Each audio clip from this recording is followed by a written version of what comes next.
ሰላም ጤና ይስጥልን አድማጭ ተመልካቾቻችን ከቶፕንሽ ኔትወርክ ዕለታዊ ዜናዎችን ይዘን ቀርበናል። በቅድሚያ ማርዕስቶቹን ሳፋሪኮም ኢትዮጵያ በሰባት ክልሎች የፋይዳ ብሔራዊ ዲጂታል መታወቂያ ምዝገባን ለመደገፍ የሚያስችል ስምምነት ተፈራረመ።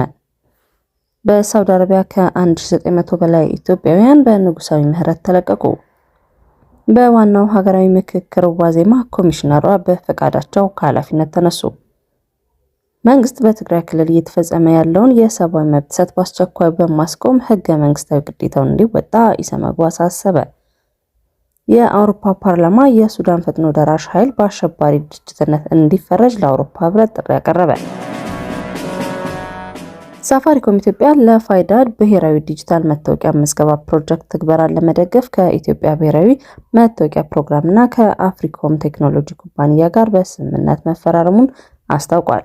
ሳፋሪኮም ኢትዮጵያ እንዳመለከተው ይህ አጋርነት በአፋር፣ በአማራ፣ በትግራይ፣ በሲዳማ፣ በደቡብ ምዕራብ ኢትዮጵያ፣ በማዕከላዊ ኢትዮጵያና በደቡብ ኢትዮጵያ ክልሎች ለሚገኘው ህዝብ የብሔራዊ ዲጂታል መታወቂያ ተጠቃሚ ለማድረግ ያለመ ነው። በዚህ ሳምንት በተካሄደው በፊርማ ስነ ስርዓቱ ላይ የሳፋሪኮም ኢትዮጵያ ዋና ስራ አስፈጻሚ ዊምባሌ ሄንቱ ይህ ብሔራዊ ፕሮጀክት ለዜጎች ዲጂታል መታወቂያ ተደራሽነት በማድረግ የመንግስትና የግል አጋርነትን በቀላሉ እንዲያገኙ የዲጂታል ኢኮኖሚ እንዲጠናከርና ሁለንተናዊ የዲጂታል ጉዞ እንዲፋጠን ከፍተኛ አስተዋጽኦ ያበረክታል ብለዋል። ኩባንያው አክሎም ፕሮጀክቱ በሺዎች ለሚቆጠሩ ኢትዮጵያውያን የስራ ዕድል እንደሚፈጥር የጠቆመ ሲሆን ጥረቱም የኢትዮጵያን የዲጂታል መታወቂያ ስርዓትን ለማስፋት እየተደረጉ ያሉ ሰፊ ስራዎች አካል መሆኑን ገልጿል።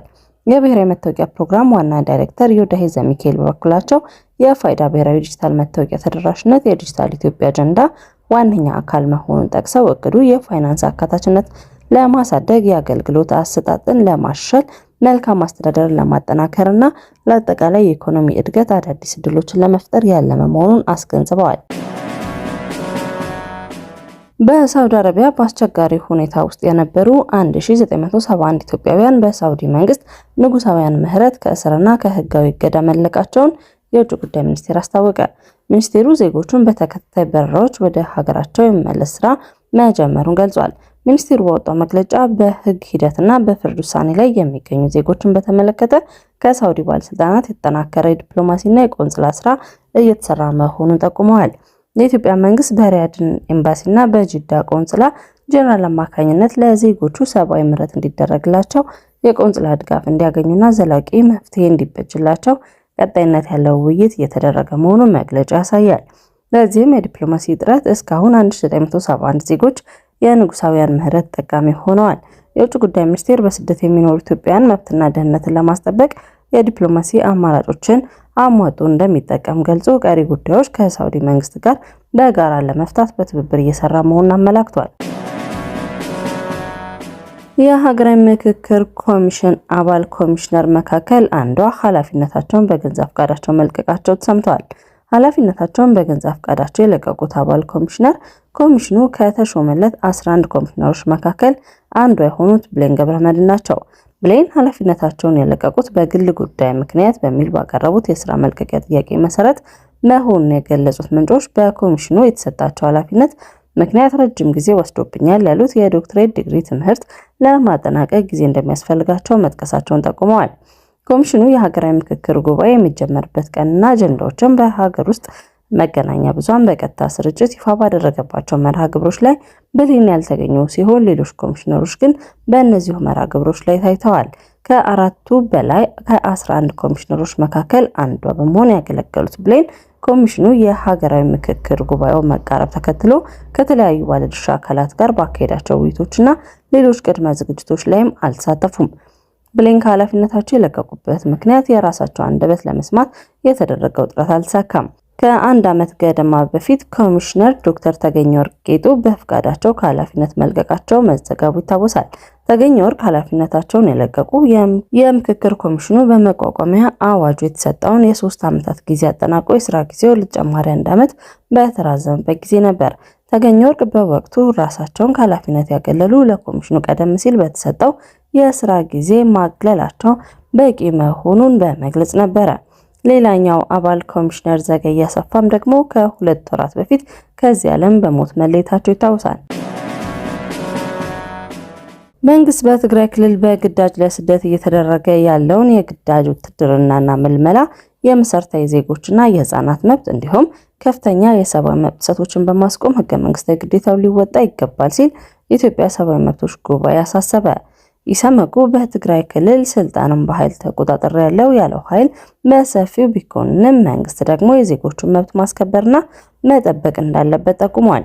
ኢሰመጉ ባወጣው መግለጫ እንዳመላከተው በፌዴራል መንግስትና በህወሓት መካከል የተደረገውን የፕሪቶሪያው ስምምነት ተከትሎ በአካባቢው አንጻራዊ ሰላምና መረጋጋት ሰፍኖ የነበረ ቢሆንም በቅርቡ ለሰሜኑ ጦርነት መንስኤ የነበረውና እንደገና ወደ ስራ ተመልሻለሁ ያለው የክልሉ ምክር ቤት ያጸደቀውን አዲስ አዋጅ ይህንን ሂደት አደጋ ላይ ጥሎታል ብሏል። አዋጁ የቀድሞ የፕሪቶሪያው ስምምነት ከመደረጉ በፊት የነበረው መዋቅራዊ ድርጅት መሰረት በማድረግ ለውትድርና አገልግሎት በግዳጅ የሚመለምልና ይህንኑ ተግባር የሚቃወሙ ሰዎችን እስከ ሞት ቅጣት ድረስ በሚያስቀጣ መልኩ የተቀረጸ መሆኑን በመግለጽ መንግስት ዝምታውን መምረጥ እንደሌለበት ጠቁሟል።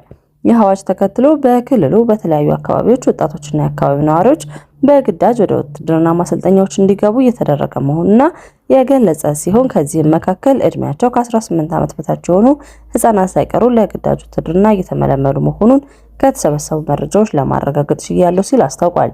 ይህ ድርጊት በአካባቢው ነዋሪዎች ዘንድ ከፍተኛ ስጋት የፈጠረ ከመሆኑም በላይ በርካታ ወጣቶችና ነዋሪዎች አካባቢያቸውን ጥለው እንዲሰደዱ እያስገደደ መሆኑን ኢሰመጉ ጠይቋል። ኢሰመጉ ይህን እየተፈጸመ ያለውን የግዳጅ ውትድርና ምርመራ በኢፌዴሪ ህገ መንግስት የነጻነት መብትና የሰብአዊ አያያዝ ክልከላ እንዲሁም ሀሳብን በነጻነት የመግለጽ መብት የሚጥስ መሆኑን ጠቁሟል። በተጨማሪም የዓለም አቀፍ የህፃናት መብት ስምምነቶች የአፍሪካ ህፃናት መብት ቻርተርን በመጥቀስ እድሜያቸው ከ18 ዓመት በታች የሆኑ ህፃናትን ለማንኛውም ወታደራዊ አገልግሎት መጠቀም በዓለም አቀፍ ህግ በጥብቅ የተከለከለ መሆኑን አስታውሷል። የአውሮፓ ህብረት በአሁኑ ወቅት በሱዳን እየተካሄደ ባለው ጦርነት በተለይ ከበባ ውስጥ በምትገኘው አልኦቤይድ ከተማ ውስጥ የተፈጸሙ የጦር ወንጀሎችና በሰብአዊነት ላይ የተፈጸሙ ወንጀሎችን በማውገዝ የአውሮፓ ህብረት የሱዳን ፈጥኖ ደራሽ ኃይልን በአሸባሪ ድርጅትነት እንዲፈርጅ ጠየቀ። ባለፈው ሳምንት በ476 የድጋፍ ድምጽ በ28 የተቃውሞና በ96 ድምጽ ታቅቦ በጸደቀው ውሳኔ ላይ የአውሮፓ ፓርላማ አባላት በታጣቂዎች የተፈጸሙ ግፎችን አጥብቀው የኮነኑ ሲሆን ሁሉም ወገኖች ጾታዊ ጥቃቶችና ለረሃብ መከሰት ምክንያት የሚሆኑ ድርጊቶችን ጨምሮ በሲቪሎች ላይ የሚፈጸሙ ጥቃቶችን እንዲያቆሙ አሳስበዋል።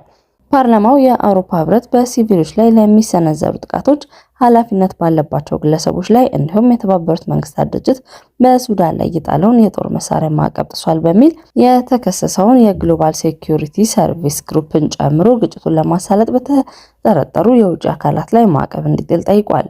የፓርላማ አባላቱ አክሎም የአውሮፓ ህብረት ለሀገር ውስጥ ድርጅቶች በተለይም ለሕክምና ቡድኖች ቀጥተኛ ድጋፍ በመስጠት ለሱዳን የሚደረገውን ሰብአዊ እርዳታ እንዲጠናከር ያሳሰቡ ሲሆን የሲቪሎች ስደትና እርዳታ አቅርቦት ለማመቻቸት ሰብአዊ ኮሪደሮች እንዲቋቋሙ ጥሪ አቅርበዋል።